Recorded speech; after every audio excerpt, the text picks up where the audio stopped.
que afectan intensamente a los sevillanos y a todos los españoles. España es un país que, aun siendo uno de los más antiguos de Europa, gusta plantearse cada algún tiempo una situación de encrucijada.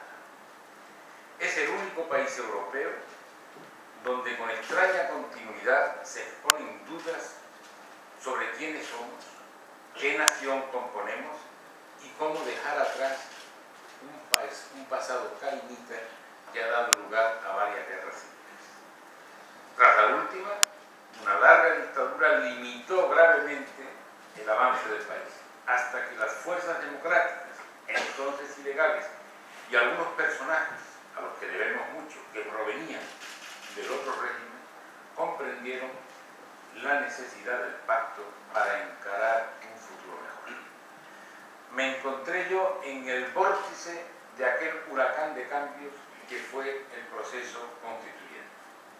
La Constitución de 1978 suponía una intención de futuro de convivencia y los pactos de la Moncloa pretendían resolver el momento delicado de la economía española. En ambos procesos, para el largo y para el corto plazo, se logró un éxito claro, apoyado en el consenso que no es más que el método por el que todos los participantes renuncian a parte de sus postulados en beneficio del acuerdo común en el que nadie quede excluido. Si don Adolfo Suárez dio muestras de maestría política en el desmontaje del aparato autoritario y en la llamada al pacto, no pudo lograr un proyecto que construyera una nueva sociedad a falta quizás de un armazón de partido político. Y la sociedad española dio su oportunidad al Partido Socialista. No haré de mi intervención una vitrina propagandística de los aciertos de los gobiernos socialistas.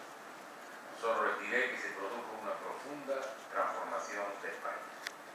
En los inicios de aquella aventura del socialismo en el gobierno, un representante de los conservadores, su máximo representante en el Senado de España, anunció que la experiencia socialista sería solo un paréntesis en la vida política española y cifró en 6 meses la vida del gobierno socialista. Desde entonces han pasado casi 30 años. El paréntesis ha resultado ser la etapa del gobierno del Partido Conservador. Pero no es eso lo que quiero subrayar, sino que aquella no aceptación del resultado democrático, anunciando que en 6 meses volverían al poder, indicaba un sentido patrimonial del poder que yo ingenuamente creía haberse superado con el pacto con Unión de Centro Democrático. No fue así.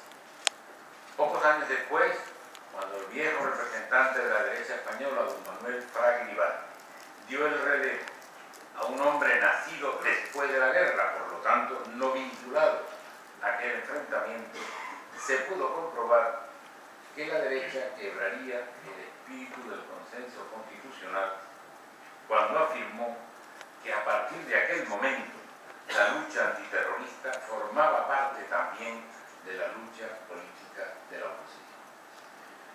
Unos años de gobierno conservador, lejos de aplacar la furia antiacuerdos, extremó sus posiciones y acabó en un aislamiento social que se convirtió en rechazo cuando su gobierno mintió acerca del mayor atentado terrorista de la historia de España.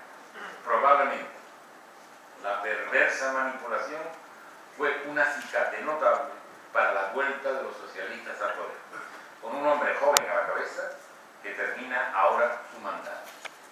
Sus gobiernos han realizado una importante tarea en la ampliación de los derechos civiles, en el impulso de los derechos de la mujer y en la creación de un nuevo derecho, el de atención a las personas dependientes, un derecho aún precario, aún bastante precario, pero que ya es una realidad. Su gobierno ha logrado que la banda terrorista se rinda ante la democracia. Su gobierno también se ha visto atravesado por una grave crisis económica mundial que ha tenido graves repercusiones